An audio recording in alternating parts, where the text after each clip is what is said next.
Posiblemente Santiago Zúñiga podría llegar a ser un buen predicador. Hablemos la palabra. Pero usa el don de exhortación de mala manera. Vas a llevar fuego para el caballo. Porque no sabe expresarse o no sabe decirlo de la manera adecuada. O es pícaro también, nadie sabe. No podemos juzgar al hombre, pero posiblemente también puede ser pícaro. Mire este cuerpo, papá. Mire esa diarrea. Que no lo ha dejado tener para... Por tener relevancia. Yo lo miro que por tener relevancia él hace esas cosas. Porque ahora yo lo miro haciendo batallas de TikTok ahí con unos tipos ahí, ¿verdad?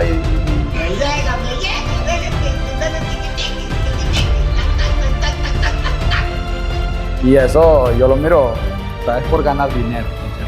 Romanos, en el capítulo 12, verso 8, dice: el que exhorta en la exhortación, y el que reparte con liberalidad, y el que preside con solicitud, y el que hace misericordia con alegría. Vamos a hablar un poco del don de exhortación.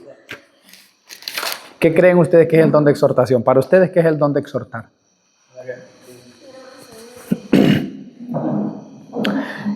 ¿Cuál es ese don? Corregir, dice el hermano. ¿Los demás? Podría ser corregir, ¿no? La exhortación, como se cree que no es para sacar el alma, no para buscar más de Dios. Para buscar más de Dios cada día. Sí, las sabemos, ¿verdad? Ajá. ¿Ustedes? El hermano dice que corregir, el hermano dice que es como ayudar a la gente para que busque más de Dios, ¿verdad? Edificación. Casi todos los hermanos dijeron lo que es correcto, porque el don de exhortación tiene que ver con todo lo que dijeron, porque el don de exhortación es el don que tiene una persona para lograr que las personas quieran hacer la obra de Dios. Por ejemplo, si la obra de Dios tiene que ver con que una persona se aparte de un pecado, entonces el don de exhortación es la persona que Dios le dio la capacidad de hacer que el hermano se aparte de ese pecado, por ejemplo. Así que tiene que ver con corregir, solo que tiene que ver con corregir con capacidad de hacer que cada persona se vuelva del pecado. Como David sabiamente lo exhortó el profeta Natán, cuando le contó una historia y le dijo: mira, que había un hombre que le llegó un visitante y él tenía muchas corderitas, pero él, al llegarle visitante, fue y mató la corderita del vecino, que solo tenía una sola. Y le dijo Natán: ¿qué hacemos con ese hombre? Le dijo Natán: ese hombre hay que mandarlo matar, pero ya. Y todavía antes de matarlo, por favor, le cobran 5 veces la corderita. Decime quién es, para mandarlo ya a traer. No, hombre, le dice Natán: y no miras que sos vos. Miren la manera de ese hombre de corregir el pecado, ¿va? Del rey David. No miras que vos fuiste el que le quitaste la mujer a Urías Eteo y todavía lo mandaste matar. Y dice que se arrepintió. Eso es el don de exhortación, mira. Es un don de exhortación gigantesco. Como quien dice, hermano, le dice la verdad, pero con sabiduría de Dios, ¿verdad? Eso es el don de exhortar, ¿verdad? Es una sabiduría especial que Dios le da a la persona como para convencer al otro de que se encamine bien en el camino del Señor, ¿verdad? Pero también tiene que ver con motivar a otros a hacer la obra de Dios. Por ejemplo, cuando Nehemías tenía ese don, miren que estaban las murallas destruidas, no había gente en Jerusalén prácticamente, y él logró convencer al rey de que le permitiera volver a Jerusalén solo a reconstruir las murallas, y además logró convencer a un montón de gente para que se uniera a él a construir las murallas. Y además de eso, hermano, logró también que todos los grandes que habían ahí le perdonaran las deudas a los pequeños. Don de exhortar es la capacidad de hacer que la gente quiera hacer la obra del Señor. Que la obra del Señor incluye muchas cosas, ¿verdad? Entonces, por eso es que el don de exhortar es lo mismo que el don de motivar, es el don de motivar a la gente. El que exhorta, dice, es aquel hombre que Dios excita o que Dios motiva a la práctica de las virtudes cristianas, que tiene el don de la exhortación, que exhorte con sus palabras, que traiga el ánimo, el consejo y el aliento. Eso es lo que es. Como cuando Moisés le dijo a Josué: esfuérzate y sé valiente, le dice, no temas ni desmayes, porque donde sea que vayas, Dios estará contigo. Ese es el don de exhortar. Es la capacidad de motivar a la gente para que quieran hacer la obra del Señor. También tiene que ver, dice aquí, es la capacidad de confortar al abatido, influyendo espiritual y moralmente en la vida de la persona para que ésta haga cambios en su vida. Qué bonito. Hermano, como que ahí pareciera que es un trabajo, según. En algunas áreas es un trabajo, efectivamente es un trabajo que ir a las personas. Es que es un trabajo, por eso es que es un don. Y todos los dones el Señor se los da a usted para que los ponga en práctica. Si Dios le da algo a usted y usted no lo pone en práctica, ¿de qué sirve? Ese es el que entierra el talento, hermano. O no lo usa de la manera adecuada. Porque mire, usted puede exhortar, pero si no exhorta con el espíritu adecuado, usted destruye. Siempre se debe exhortar cuando se trata de corrección con un espíritu de mansedumbre, dice la palabra. O sea, tranquilo, tranquilo. No debe exhortar enojado. Si siente que está enojado, no es tiempo de hablar, es tiempo de callar. Cállese cuando esté enojado. Váyase para el monte un rato. O al menos vaya y enciérrese en su cuarto, ¿verdad? O no sé, mire TikTok, tal vez relaja. Poder puede, pero lo hace con un espíritu contrario. O sea, no lo hace con un espíritu de mansedumbre, sino que lo hace con un espíritu de ira. ¿Por qué razón puede uno estar enojado cuando es la palabra que es amor? Sí. Es que mire que la palabra de Dios es una espada, hermano. Y una espada se puede usar para el bien o para el mal. Ese es el problema que hay. Una espada ustedes pueden o salvarle la vida a alguien o quitársela, hermano. No dice la Biblia, pues mire que qué bonitos son los cantos, ¿va? Pero dice la Biblia que el que le canta al corazón afligido es como que el que le quita el vestido a un hombre en tiempo de frío. Y cantar es bien bonito, ¿verdad? Pero hay cantos que no se deberían cantar en determinados lugares o en determinados momentos. Entonces, no es que sean pecados o sean malos los cantos. El problema es que cada cosa tiene su tiempo, hermano. Y su lugar. Claro, bien se suicida el hombre. Entonces, hay que tener cuidado. Aquí nos dan algunos ejemplos. Por ejemplo, Pablo exhorta a los creyentes a permanecer fieles a Dios en Hechos 14:22. Es una exhortación. Pablo exhorta a los tesalonicenses a ganar su propio pan. Mire, ya esto les digo, ustedes dejen de andar de casa en casa y viendo si les dan comida. Vayan y trabajen. Exhortación, mire, que vayan y ganen su propio pan. El mismo apóstol Pablo exhortando a Timoteo y a los creyentes en Éfeso a orar, esta era exhortación, a orar ya, y a rogar por la salvación de todos los hombres, en 1 Timoteo 2:1. El apóstol Santiago exhortando a los creyentes a apartarse de la mundanalidad. Ya, mire, todos ellos tenían, cada predicador que predica la palabra tiene esa capacidad, tiene ese don. Es un don, o sea, los predicadores tienen ese don. Que no lo sepan usar bien, eso es otra cosa. Que hay predicadores que no lo saben usar bien. Posiblemente Santiago Zúñiga podría llegar a ser un buen predicador. Pero usa el don de exhortación de mala manera, ¿no? Porque no sabe expresarse o no sabe decirlo de la manera adecuada, o es pícaro también, nadie sabe. No podemos juzgar al hombre, pero posiblemente también puede ser pícaro. Por tener relevancia, yo lo miro que por tener relevancia él hace esas cosas, porque ahora yo lo miro haciendo batallas de TikTok ahí con unos tipos ahí, ¿verdad? Y eso yo lo miro, ¿sabes? Por ganar dinero, sinceramente. Quiere cuidado, ¿eh? De uno no ir a pervertir lo que Dios le ha dado. Luego viene otro don. Este don es importante también, que es el don de repartir con liberalidad. Es la generosidad. Es un don, fíjese, hermano.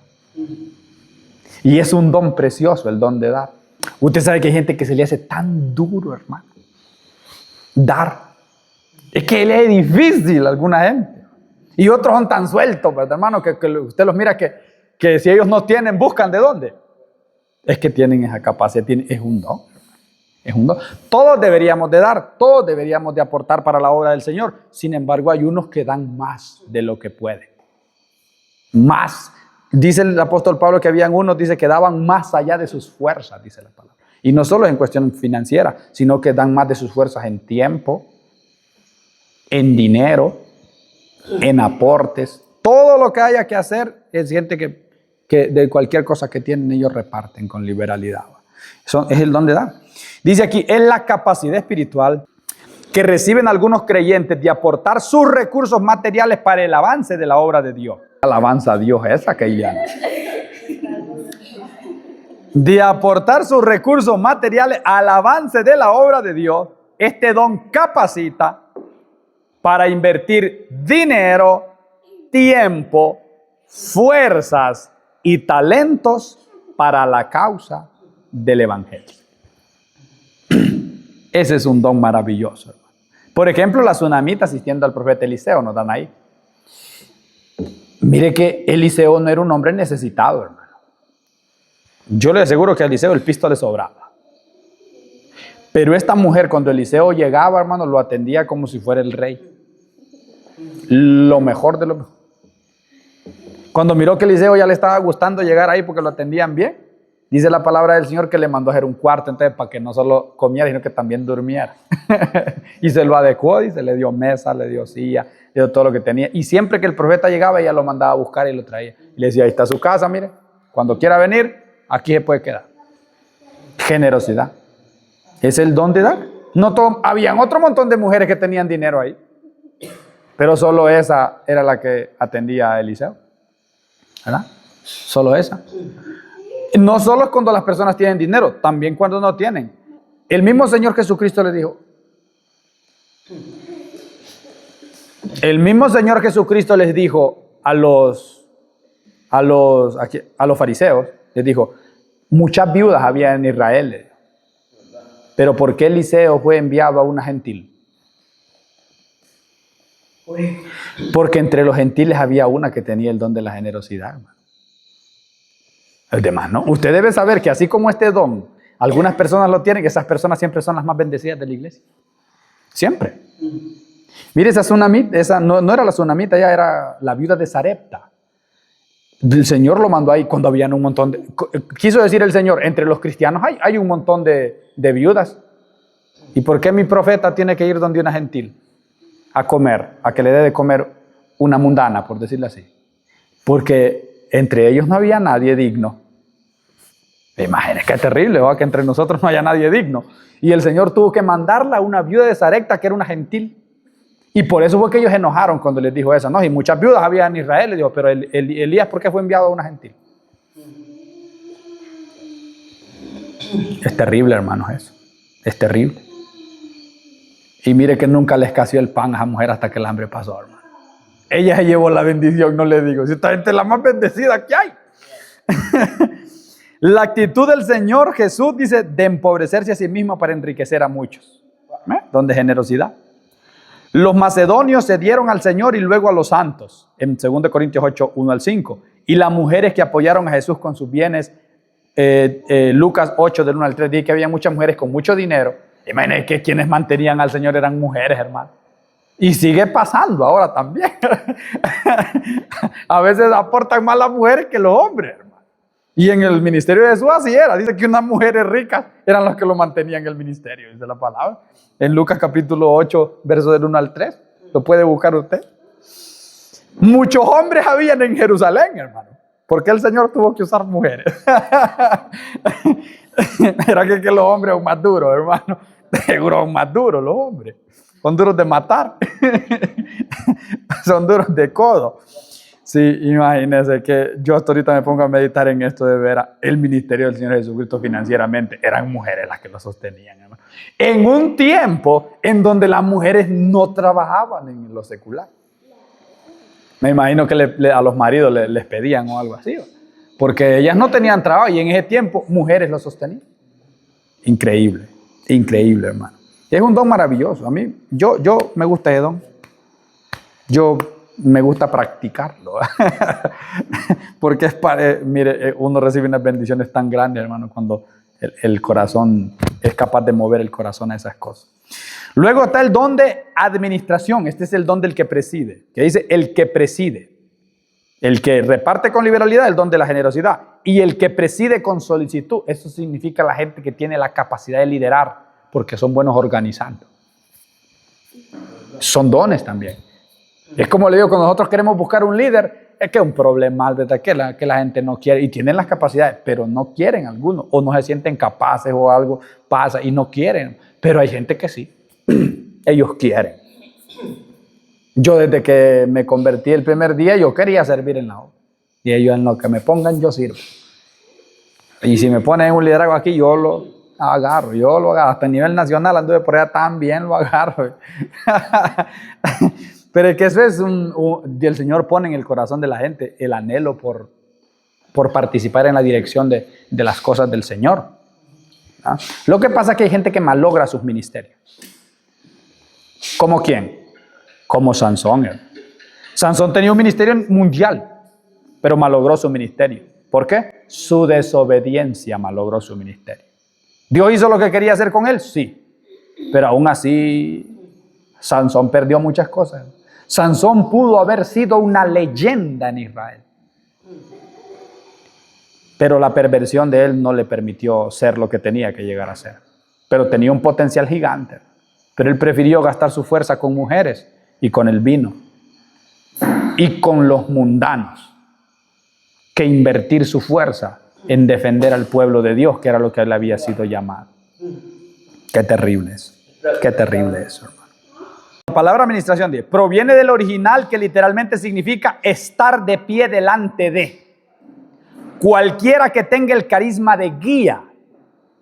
Romanos 12, 8 y 1 Corintios 12, 28. Este tipo de don tiene que ver con el ejercicio de la autoridad de la iglesia. Autoridad que debe estar llena de gracia y de humildad. Cuando recogieron a los primeros 7 diáconos, que los diáconos eran los que iban a servir a los pobres, esa era la tarea de los diáconos, servir a los pobres y a las viudas y a los menesterosos. ¿Cuáles eran las características que ellos buscaron para poner esos líderes? ¿Se acuerdan ustedes? ¿Qué características fueron las que dijeron ellos? Vamos a buscar hombres así para este trabajo. De buen testimonio, llenos del Espíritu Santo y de fe. Ese era el tipo de líderes que ellos buscaban. O sea que puede haber una persona que sea buena, que quiera liderar, que quiera hacerlo, pero si no tiene esas características no va a funcionar. Va a ser un Sansón, hermano. Y de todas maneras le van a terminar sacando los ojos y va a terminar ciego. Porque el diablo se aprovecha, hermano. No crea que estar en un puesto de liderazgo, usted tiene ventajas. Por ejemplo, yo... Hermano, pienso en alguna área, en cuanto a algunos cargos, y hoy en día a ver si por eso no se funciona en la iglesia. Por eso no hay función. Porque se pone cualquier persona Se es el corazón al hombre. sin ofender a las personas, hermano, pero se pone cualquier persona. Es cierto, hermano. Y por eso es que la Biblia dice que la mies es mucha, dice, pero los obreros. Pero está hablando de los obreros capacitados. Los obreros capacitados son pocos. Este tipo de don tiene que ver con el ejercicio de la autoridad en la iglesia. Autoridad que debe estar llena de gracia y de humildad. Esta administración debe realizarse con solicitud. Esto es con mucha sinceridad y con mucho entusiasmo. No de modo perezoso ni a medias.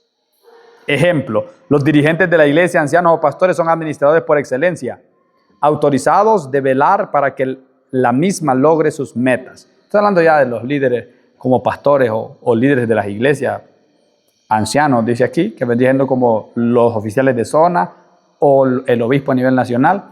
Ellos son los que tienen que guiar para que nosotros avancemos, ¿no? Eso es más que todo. Y en una iglesia, pues el pastor es el que tiene que velar para que haya un avance en la obra. Porque por eso dice guiar, presidir, ayudar a la gente. El pastor es el administrador general de la iglesia por asignación divina, pero algunos delegan esta función, dice. Líderes cercanos que tengan la capacidad de administrar bien las cosas del Señor. Así que el trabajo de un pastor es estar observándolos a usted. A ver quién tiene capacidades y quién tiene el testimonio. No solo la capacidad, sino capacidad y testimonio. El que no tiene el testimonio, ¿qué necesita? Necesita el don de exhortación ahí para que me lo encaminen. Y el que tiene las capacidades, pero no sabe cómo utilizarlas, ¿qué necesita? Entrenamiento. La iglesia va a haber de todo, hermano, pero nosotros tenemos que apoyarnos los unos a los otros. Y algunos líderes que ya son más maduros, que ellos tienen que estar apoyando en el ministerio y aconsejando a otros y guiando a otros para que la obra del Señor avance, porque nosotros somos uno. Mire que el Saladino es una iglesia, buena iglesia, hermano. Ustedes son completos. Completos me refiero a que aquí hay de todo tipo de liderazgo. Aquí hay de todo. Aquí hay gente que tiene todos estos dones y los ponen en práctica a trabajar. Y cuando la iglesia pone sus dones a trabajar, hermano, la iglesia camina.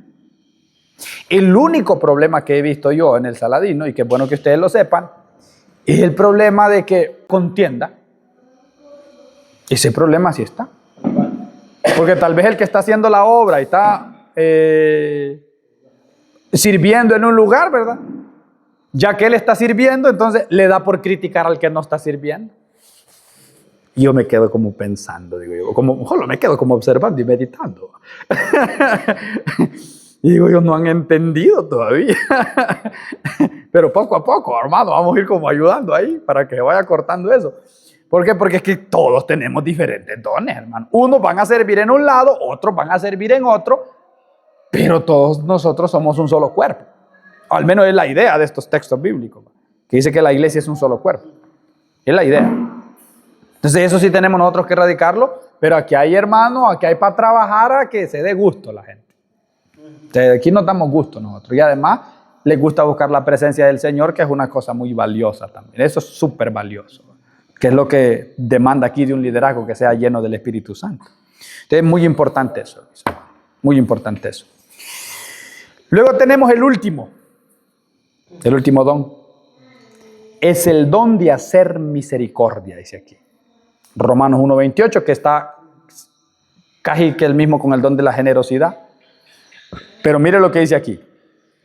Es la capacidad que otorga el Espíritu Santo. ¿Quién otorga esta capacidad? El Espíritu Santo. Para socorrer a los pobres, a los enfermos. Esta ayuda ha de hacerse con alegría. Porque hay quien la puede hacer, pero obligado. Pero no con alegría. Entonces, el que tiene el don, lo hace con alegría. El que no lo tiene, lo hace medio obligado. Lo hace porque el pastor se lo impone, o los líderes o le da pena que los demás lo hagan y él no. Pero el que tiene el don lo hace con alegría. El que hace misericordia, dice aquí. Y con alegría. Este es el que hace misericordia, es aquel que da de lo suyo. La donación puede distribuirse en caso de ser material, personalmente o por medio de otros. Este es un don que todo el mundo lo debería de tener. Y si no lo tiene, pídalo. También en la capacidad de ayudar y cooperar con el avance de la obra de Dios. Consiste en colaborar con el avance de algunos de los ministerios. Ejemplo. Vienen los ejemplos. Miren. Cuando el apóstol Pablo exhorta a los ancianos a Éfeso a trabajar y ayudar a los necesitados. Nosotros tenemos que trabajar en eso. Para ayudar a las personas que tienen necesidad. Gracias al Señor que Dios lo ha bendecido. Líderes. Sí, los ancianos son los líderes. Son los que gobiernan. Entonces, a los ancianos aquí podrían ser los pastores. En este caso, él estaba exhortando a los pastores en Éfeso a que trabajaran en ayudar a los necesitados. Esto siempre fue la prioridad de la iglesia. En la iglesia primitiva fue la prioridad, ayudar a los necesitados. Entonces usted y yo deberíamos tener la misma prioridad. ¿Va? Él quería ayudar a los necesitados. Ahorita que programamos este culto, un culto de Aspen, y lo vamos a estar llevando a un solo lugar donde ahí nomás vamos a darle a ayudar a esa familia, ayudar a esas casas. ¿Verdad? Es con esta idea. Con la idea de que todo el mundo participe en que sea con una gotita, pero el que tenga un río se lo aceptamos, ¿verdad, hermano? Y el que tenga un lago también. Y el que tenga un océano que venga y nos dé un poquito de su agua. No tenemos problemas con eso. Dice, y nos recuerda constantemente que más bienaventurado es dar que recibir en Hechos 20:35. Hermano, es que ¿sabe por qué hay más bienaventurado en dar que recibir? Porque el que da es porque tiene, hermano. Y el que pide es porque no tiene. O sea, cuando Dios dice, denle al necesitado, está diciendo, yo ya le di, hombre. Yo ya le di. Dios no le pide al que no le da. ¿Cómo yo me voy a volver tacaño si quien me dio todo lo que yo tengo es Dios? Y el que aprende a vivir abriendo las puertas del cielo, nunca tiene necesidad. El que aprende a vivir abriendo las puertas del cielo, nunca tiene necesidad. Le pasa lo de la viuda de Sarepta, mire. Nunca tienen necesidad, aunque parezca que están en miseria, nunca tienen necesidad. Esa mujer se hubiera muerto si no hubiera sido generosa. La misericordia. Aristarco y Marcos, dice, aquí nomás les tengo un nombre para el próximo hijo de ustedes, le pueden poner Aristarco. Y Marcos fueron ayudantes del apóstol Pablo. En Colosenses, capítulo 4, 10 al 2. Significa que ayudaban a los siervos del Señor, eran ayudantes de Pablo. Estos dos hombres, Aristarco y Marcos. Después está Evodia. Aquí está el nombre, pues si les nace una niña, hermano. Aquí está Evodia. Y Sintique. También, qué nombre tan bonito. Fueron colaboradores del mismo apóstol también en Filipenses capítulo 4, verso 3. Mire lo que dice el último mensaje que nos da. Dice, el que ayuda bajo el contexto de este don debe dar desinteresadamente, sin buscar el aprecio o la notoriedad, que no busque figurar en la lista de los generosos.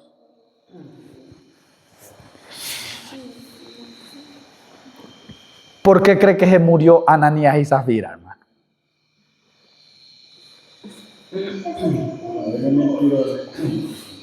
Mire que eso es lo que dice la Biblia, ¿verdad? Por haberle mentido al Espíritu Santo. Sin embargo, no fue por eso que murieron. Porque detrás de la mentira había otra cosa. ¿Saben qué era lo que ellos querían? Querían esto. Querían figurar en la lista de los generosos. Y Dios los mató. Porque lo que ellos querían era engañar a la gente y que la gente creyera que ellos habían dado todo para figurar en la lista de los generosos. Pero ¿y a Dios quién lo va a engañar, hermano? Es que el que tiene el don, tiene el don. ¿Ve? Y hay que alegrarlos cuando alguien tiene el don. Dan más allá de sus fuerzas, porque les gusta hacer misericordia. Miran a una persona y sienten el deseo de ayudar. O sea, tienen eso en el corazón. Y hay otros que no. Miran a una persona y tienen el deseo de pedirle. Entonces esos no tienen el don. No son más bienaventurados, ¿va? Ellos les gusta más pedir que dar. Nosotros los cristianos, hermanos, debemos aprender a ser personas que no demos lástima. Usted no tiene que andar dando lástima en ningún lado. No. Es que no importa cuánto tenga usted. Lo que importa es que de lo que usted tenga sea capaz de ayudar a otros con lo que tiene. Siempre hay alguien más pequeño que uno. La Biblia dice que arriba del grande hay otro más grande. Y arriba de ese hay otro más grande. Y arriba de ese hay otro más grande.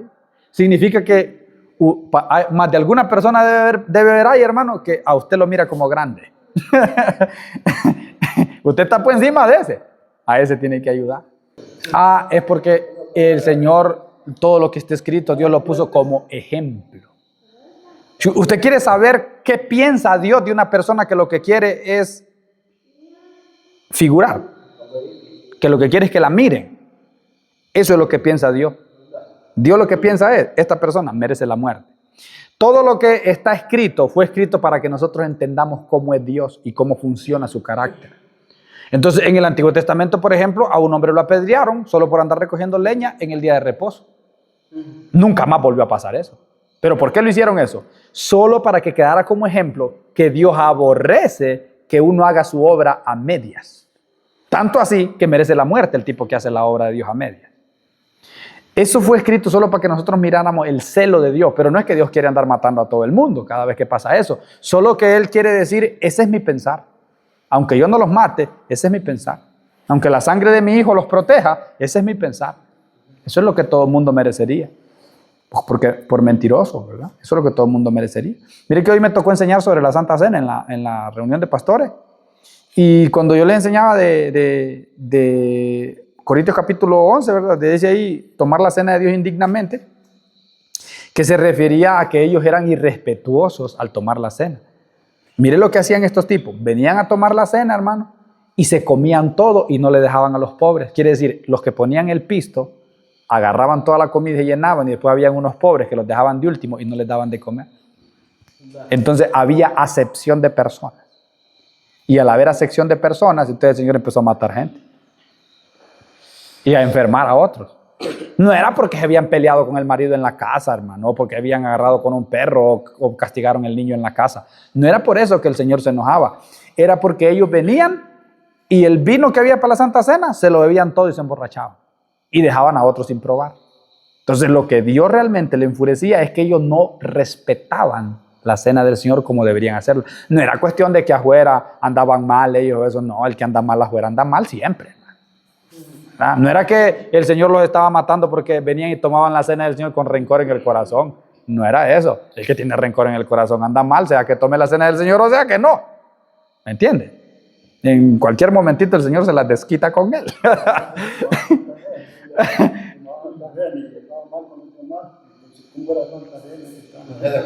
Imagínense, si una persona come la Santa Cena estando mal con los demás, es lo mismo que cuando canta los cantos estando mal con los demás, o predica estando mal con los demás, o recoge la ofrenda estando mal con los demás. Es el mismito problema. O sea, cuando el Señor habla de la Santa Cena y que los castigaba, no es por ese tipo de cuestiones, sino porque irrespetaban el evento.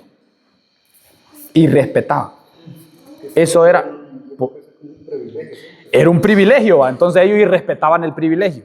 Es como que alguien viniera aquí a cantar las alabanzas, ¿verdad? Y en medio de las alabanzas de tirar una ranchera mundana. Está como irrespetando el privilegio. Entonces lo podría castigar el Señor, porque está irrespetando algo sagrado. Lo mismo pasaba con ellos. Ellos estaban irrespetando el privilegio de la cena del Señor. Eso era. Pero por ejemplo, cuando usted va a ofrendar y anda mal con un hermano, dice, usted está irrespetando el privilegio de la ofrenda. Entonces Dios está enojado con usted. Todas esas cosas Dios las escribió para que lo conozcamos a Él. La hermana sabe cómo es Dios. Y entonces sabe cuando Dios está enojado con ella. Si lo conoce. ¿Va? Yo sé cómo es Dios. Y yo sé cuando Dios está enojado conmigo. Si lo conozco.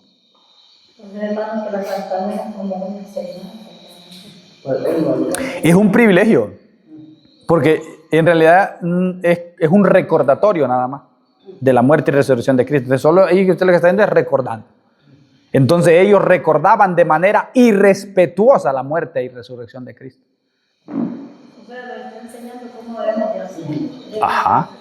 Ellos debían hacerla con respeto y solo de manera simbólica, no para llenarse. Y ellos la hacían porque se llenaban hasta que ya no les cabía otro poquito.